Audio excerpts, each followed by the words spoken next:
It started with a phone call that sounded ordinary, a polite voice claiming to be from Microsoft support, warning an elderly couple in Florida that their computer had been compromised.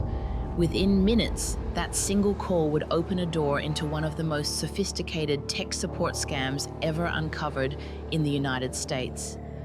Over the next few months, more than 7 million vanished from the bank accounts of American seniors, their savings, their pensions, their safety nets, all gone. And behind those invisible transactions was one Chinese hacker, operating from an apartment thousands of miles away, moving money faster than most people could hang up the phone. This wasn't a group of street criminals or dark web masterminds. It was a carefully engineered illusion.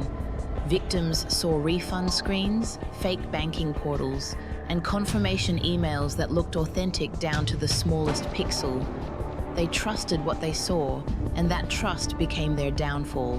When the FBI's San Diego field office finally traced the pattern, it led them to a name no one expected. A quiet man living legally in the US who had turned digital empathy into a tool of financial destruction. How did one Chinese hacker outsmart American banks, drain millions from the elderly, and nearly walk away untouched?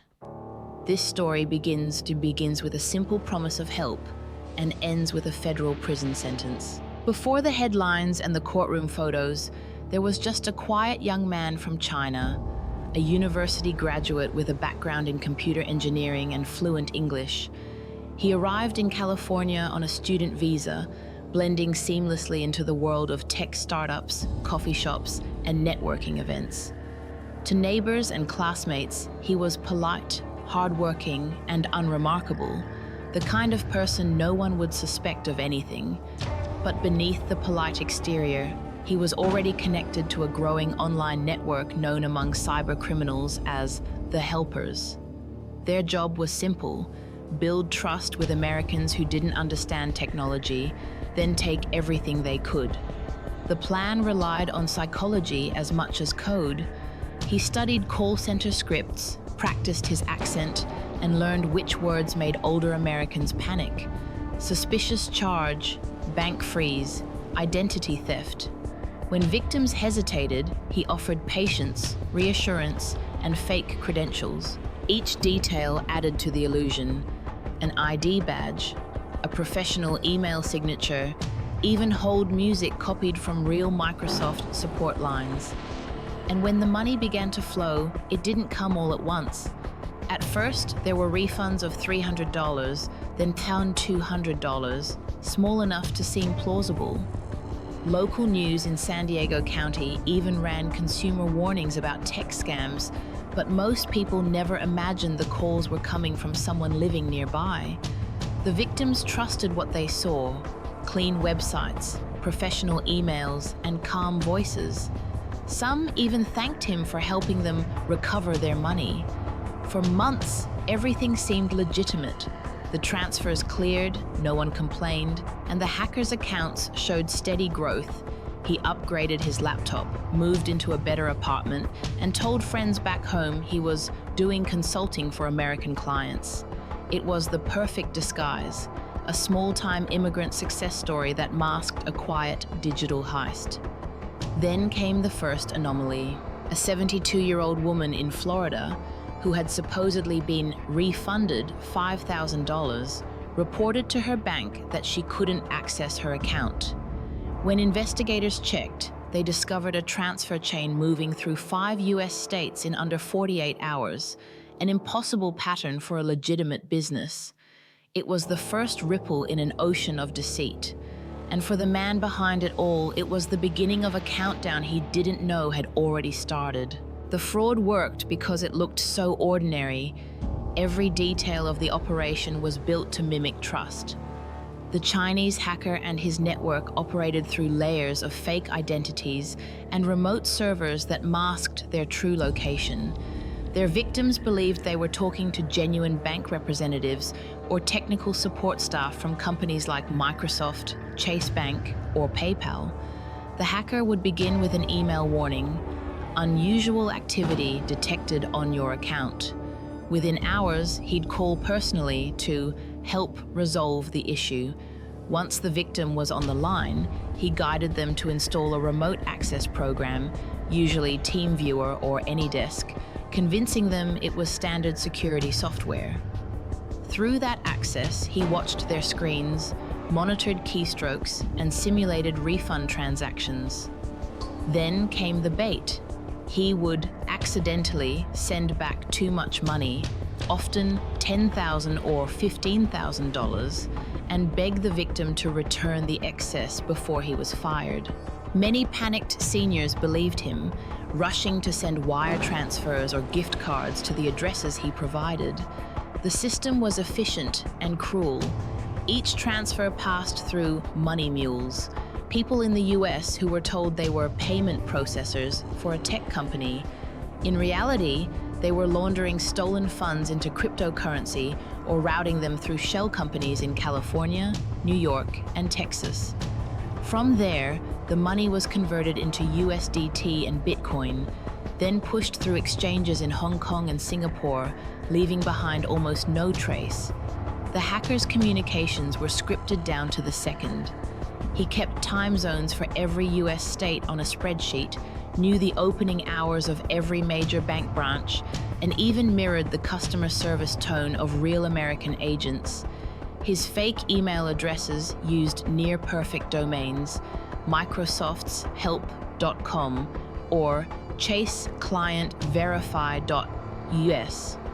To an elderly victim who struggled with technology, it looked official enough to trust. Among the hundreds of victims, one stood out to investigators. Robert, a 72-year-old retiree in Arizona, he lost $120,000, his entire retirement fund, after being convinced his bank account had been hacked.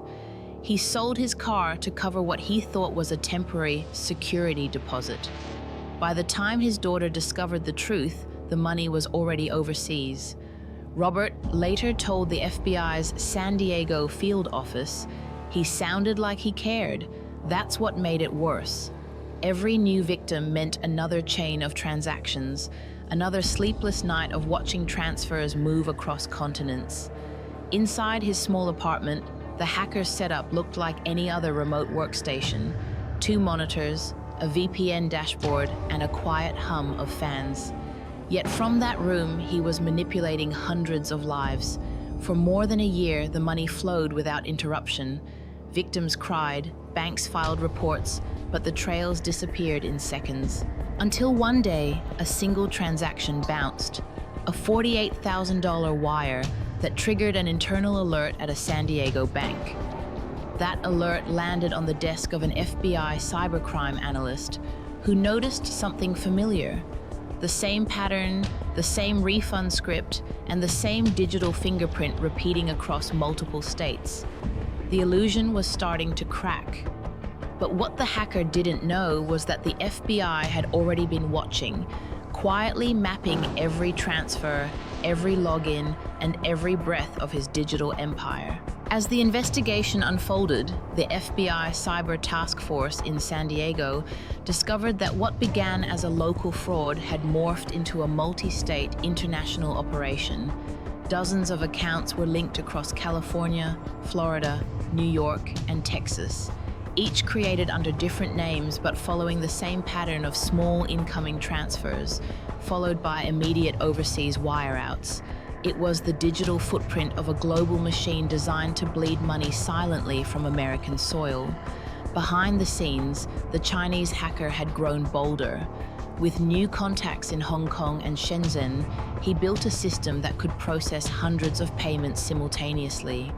Through VPN tunnels and encrypted messaging apps, he communicated with co-conspirators who specialized in crypto exchanges and off-the-books remittance services.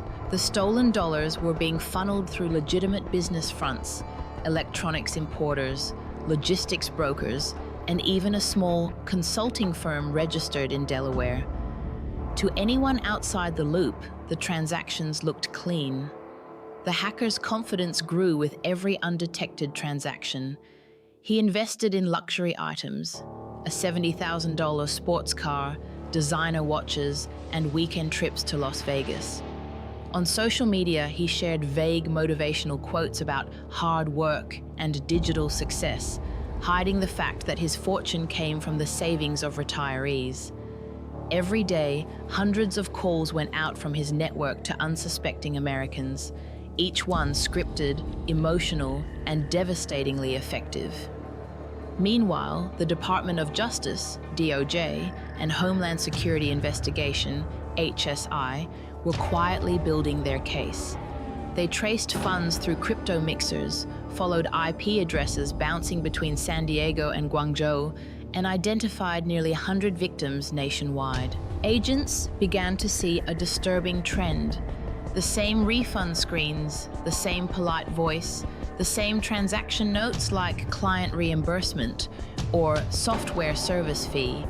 It wasn't just fraud, it was a highly organized ecosystem of deceit. The scale was staggering. Over $7 million had moved through the system in just over a year. Some funds ended up in Chinese crypto wallets, others in Cambodia and Malaysia, where investigators suspected the money was being reinvested into new scam operations. Each digital trail ended in another shell company, another layer of anonymity. But the hacker's success came with arrogance. In one instance, he reused the same Bitcoin wallet across multiple transactions, a mistake that allowed forensic analysts to connect dozens of cases back to a single source. The FBI San Diego office began coordinating with Interpol and Europol, preparing a quiet but comprehensive takedown. For the hacker, life continued as if untouchable. He was renting a luxury condo in downtown San Diego, working nights, sleeping days, and still contacting new victims with the same fake voice of concern. But in the background, surveillance teams had already set up, tracking his movements, monitoring his laptop activity, and logging every connection his devices made. By late 2023, the illusion of control began to slip. A federal judge in Southern California signed the first set of warrants. The FBI was ready to move, and in one early morning operation, the world of the helpful tech expert would collapse in silence. It happened just before sunrise on a quiet morning in San Diego. A team of FBI cybercrime agents, backed by Homeland Security Investigations, HSI, surrounded a modern apartment complex near Mission Valley. For weeks, they had been tracking every keystroke from inside that unit, the same laptop that had connected to dozens of victims across the United States. At 5:47 a.m., they moved in. A knock, a pause, then the door came down. Inside, the man who had drained millions from American seniors sat frozen in front of his glowing screen, a fake Microsoft support dashboard still open. His voice recorder was running, his headset still on, as if he were mid-call. Agents seized 3 laptops, 5 smartphones, and external drives containing spreadsheets labeled client lists. Those lists held over 600 American names, along with the exact amounts each had sent. On a nearby table sat an envelope with $18,400 in cash, 2 luxury watches, and a Hong Kong bank card. The illusion had finally shattered. The arrest was swift, but the digital cleanup would take months. Forensic analysts uncovered hundreds of messages showing how he coordinated with offshore accomplices, most of them located in Guangdong, Kuala Lumpur, and Phnom Penh. One text exchange showed him celebrating a $50,000 transfer, followed by a line that read, "Old Americans trust too easily." That single sentence would later appear in the federal indictment as proof of intent. In court, prosecutors presented the case as part of a larger pattern of transnational elder fraud, emphasizing the emotional devastation it caused. Victims testified through tears. Robert from Arizona told the judge, "He took more than my savings, he took my peace."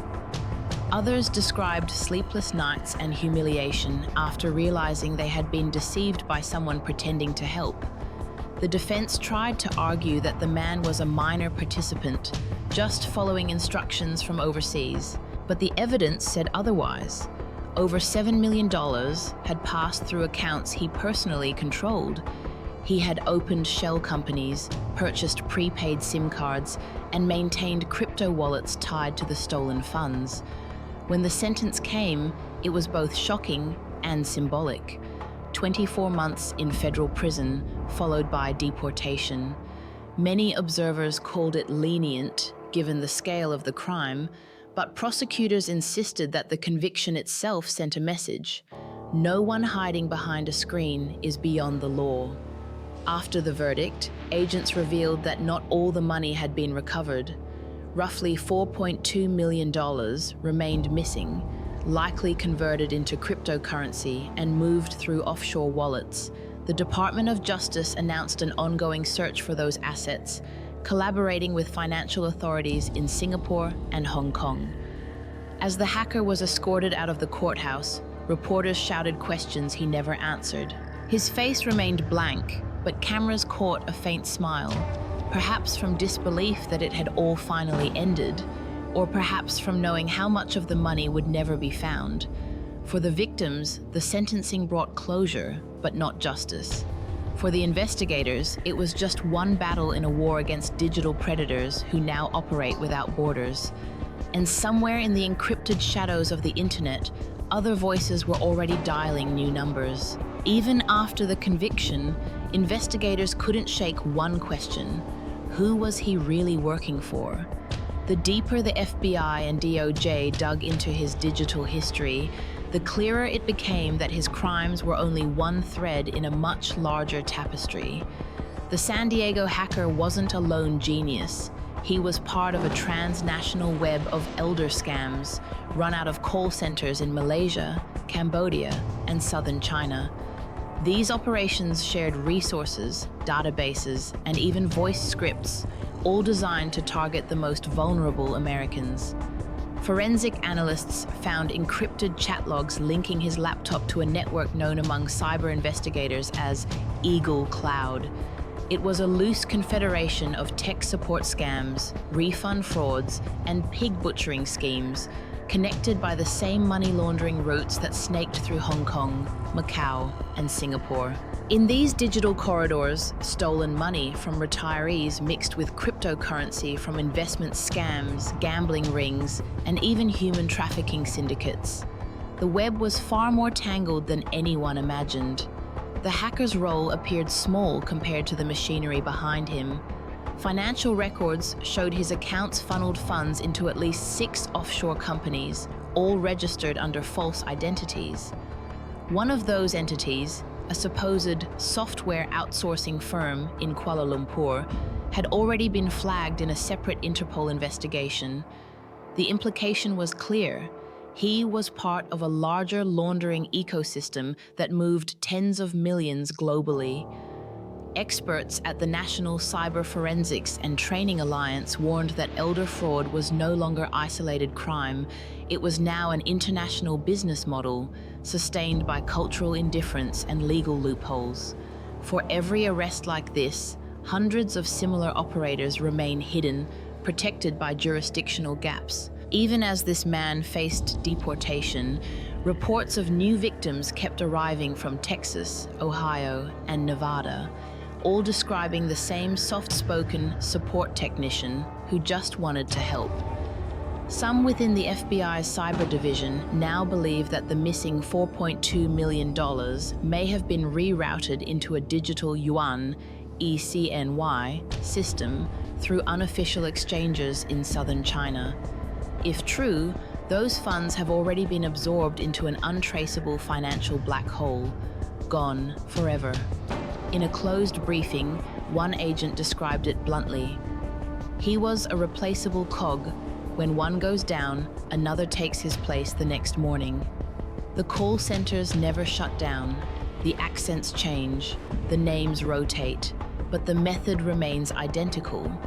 The real machine behind these scams, the cultural engine of deceit, keeps spinning.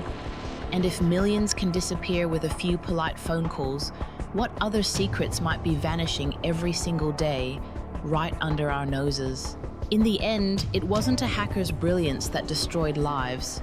It was trust.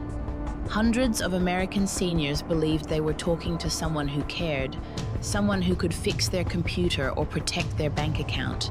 Instead, they were unknowingly funding a global network of deception, one polite phone call at a time. The man behind it all, sentenced to 24 months in prison, will serve his time, be deported, and fade into anonymity. But the scars he left behind can't be erased with a court ruling. For the investigators, this case is a reminder that crime has evolved faster than compassion. The voice that sounds friendly, the refund that looks real, the email that feels urgent, all are weapons in a war most people don't even realize is happening. And while one hacker is gone, thousands more are waiting for the next phone to ring. Maybe the most haunting part is how easy it was. One call, a few keystrokes, and the savings of an entire lifetime vanished. It raises a question that lingers long after the courtroom closes. If trust can be stolen this easily, how much of it do we really have left? You've been watching Crisis Classified.